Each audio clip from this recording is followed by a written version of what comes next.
रुक्मिणी जो अपने पिता की एकलौती कन्या है,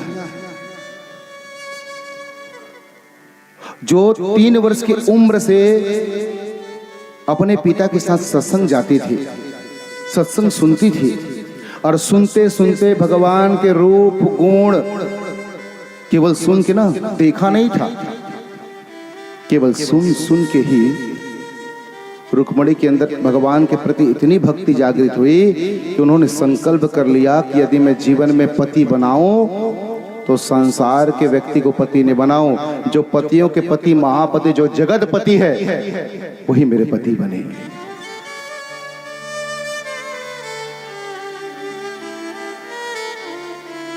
और इसमें पिता की भी इच्छा थी, लेकिन रुक्मिणी का भाई है रुक्मी, वो द्वेष करता था। बंधुओं, जब कन्या का विवाह होता है तो दो ही तो देखते हैं, घर और वर। आप किसी से पूछते हैं ना, भैया अपनी कन्या के लिए जो वर देख कर आया वो कैसा है, तो वर के बारे में बाद में कहता है, पहले बोलता है महाराज उसके तो बड़े बड़े घर हैं, 4-4 गाड़ियां हैं, 6-6 दुकान हैं। मैंने बोला भैया तेरे वर के बारे में पूछ रहा हूं, उसे घर मकान के बारे में नहीं पूछ रहा हूं। आपने सुना भी होगा, जब कहीं वर ढूंढने जाते तो पहले घर देखते हैं, और जब घर देखे चकाचक टाइल्स मार्बल ग्रेनाइट लगा है तो वर कैसा भी रहे, घर देख कर कई लोग तो दे देते हैं। वर देखो व्यवहार कैसा है, आचरण कैसा है, बड़ों का सम्मान करता है कि नहीं करता, धर्म को मानता है कि नहीं मानता, कहीं अधर्मी तो नहीं है।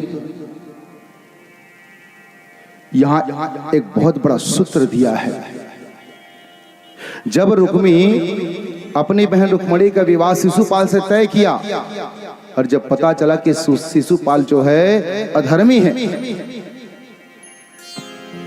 इसमें धर्म का कोई गुण नहीं, रुक्मिणी ने ऐसे पत्र नहीं लिखा भगवान को। एक तो भगवान का पहले गुणानुवाद उन्होंने सुना था और जान गए थे कि परमात्मा है, वो कथा सुनते सुनते समझ गई यही परमात्मा है, और जो शिशुपाल जिससे भाई मेरा विवाह करना चाहता है वो दुष्ट आत्मा है।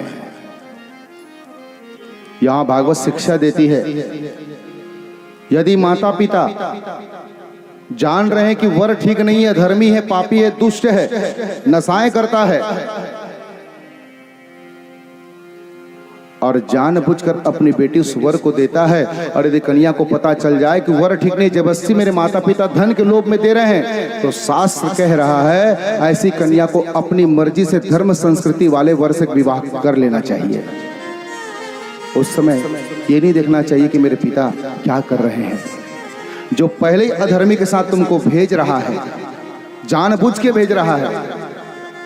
भैया ऐसे अधर्मी से विवाह करने से अच्छा तो कोई संस्कारी वर दिखे ना, तो कन्या को अपने पसंद से विवाह कर लेना चाहिए। संस्कारी, हाँ, कौन से कंडीशन में, जब माता पिता धन के लोभ में अधर्मी को दे तब। ये नहीं कि महाराज जी तो ऐसा बोले, शास्त्र में लिखा है, और माता पिता के बात को छोड़ करके आज आजकल का प्रेम तो फिर विचित्र है भैया।